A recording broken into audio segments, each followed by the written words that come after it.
ये 5 चैप्टर देख रहे हो, यहाँ से फ्री के नंबर आएंगे, ना तो ही ज़्यादा टफ है और ना ही ज़्यादा इजी है, और हाई वेटेज वाले चैप्टर से।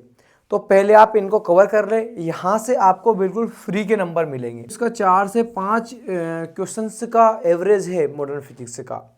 अब इन मॉडर्न फिजिक्स में बार बार इन टॉपिक्स से बार बार क्वेश्चन पूछे जा रहे हैं, तो आप इन टॉपिक्स का स्क्रीनशॉट ले लें, इन टॉपिक्स को अच्छे से क्लियर कर ले, क्योंकि इनसे अभी तक जो है रेगुलरली क्वेश्चंस पूछे गए हैं। अगला बात करेंगे हम सेमीकंडक्टर की। यहाँ पे भी आप इसका स्क्रीनशॉट ले लेना। इसमें PN junction, zener diode, logic gates, इनसे बार बार क्वेश्चंस पूछे जाते हैं। ठीक है, तो इसका भी काफ़ी अच्छा वेटेज है इस चैप्टर का भी। अगला आता है अपना करंट इलेक्ट्रिसिटी।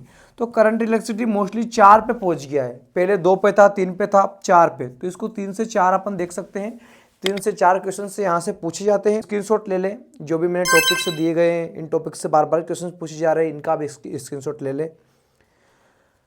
अगला अपन देखते हैं रे ऑप्टिक्स। तो रे ऑप्टिक्स में ऑप्टिकल इंस्ट्रूमेंट का, जैसे मैंने पहले बताया था आपको, इसका बार बार इससे क्वेश्चंस पूछे जा रहे हैं। अब ये थोड़ा इसके साथ वे ऑप्टिक्स भी था। अब वे ऑप्टिक्स थोड़ा बहुत नीचे चला गया है अभी, कुछ एवरेज देखे तो। बाकी रे ऑप्टिक्स से 2 से 3 क्वेश्चंस तो इससे पूछे जाते ही हैं। इसका एवरेज देखें रे ऑप्टिक्स का, तो इसका भी आप जो है स्क्रीनशॉट ले लीजिए इसके आईएमपी टॉपिक्स का, कि यहाँ से बार बार क्वेश्चन पूछे जा रहे हैं, इनका आप अच्छे से स्क्रीनशॉट ले लें। ठीक है, अगला अपना जो है यूनिट एंड मेजरमेंट्स देखते हैं। तो इसमें भी जो है टॉपिक्स से, इन टॉपिक्स से बार बार क्वेश्चन से पूछे जा रहे हैं, इन टॉपिक्स का आप अच्छे से स्क्रीनशॉट ले लें। अब देखो, इससे 2 से 3 सवाल, ठीक है, पहले इससे काफ़ी कम पूछे जाते थे, लेकिन अभी इसका थोड़ा वेटेज बढ़ चुका है। इन चैप्टर से अगर आपने कर लिया तो ये मानो है फ्री के नंबर है। फिजिक्स क्वेश्चन प्रैक्टिस से सॉल्व होती है, ना कि वीडियो लेक्चर से, ना कि बार बार आप वीडियो लेक्चर देखोगे उससे सॉल्व नहीं होगी। जितने ज़्यादा क्वेश्चन प्रैक्टिस करेंगे उतने ही आपके कॉन्सेप्ट अच्छे से क्लियर होंगे। आप पीवाईक्यू उठाइए, पीवाईक्यू को लगाइए, उससे आपको पता चलेगा कौन से टॉपिक से बार बार क्वेश्चन पूछे जा रहे हैं। उसी टॉपिक के 50-50 क्वेश्चन और लगा डालिए, ताकि आपको टॉपिक अच्छे से क्लियर हो जाए। अब जहाँ क्वेश्चन नहीं समझ में आए, क्वेश्चन उठाइए और उस थ्योरी पे जाइए, उससे आपकी थ्योरी भी अच्छे से कवर हो जाएगी।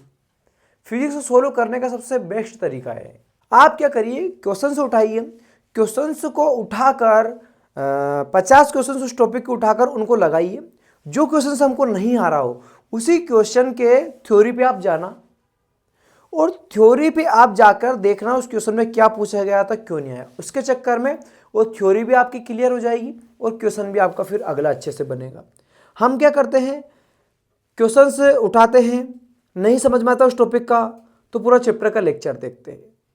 वो हमको नहीं करना चाहिए। क्वेश्चन उठाओ, उस टॉपिक पे जाओ, उस टॉपिक के लेक्चर मत देखो, उस टॉपिक की थ्योरी आपके पास नोट्स में होगी, उस पर जाओ, है ना। एक बार आपने लेक्चर देख लिया काफ़ी है, तो आप वहाँ पे जाके देखो थ्योरी पे जाके देखो क्वेश्चंस गलत क्यों है, फिर आप वापस से उसी के 10 क्वेश्चंस और लगाओ, उससे आपको क्वेश्चन अच्छे से सॉल्व होगा।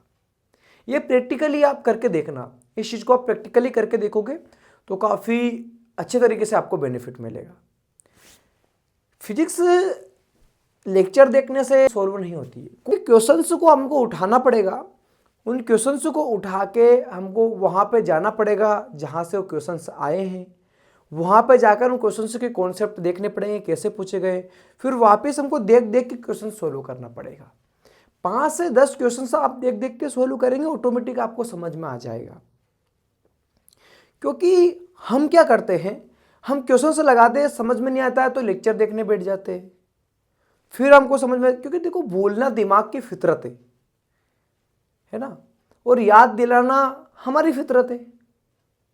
अब याद कैसे दिलाना है, क्वेश्चंस उठाओ, क्वेश्चंस उठा के थ्योरी पे जाओ, थ्योरी पे जाके वहाँ से क्वेश्चन सोल्व करो, कैसे हुआ, तो थ्योरी भी रट गई और क्वेश्चन भी समझ में आ गया। तो ये मोस्टली चैप्टर्स आप कर लीजिए अच्छे से।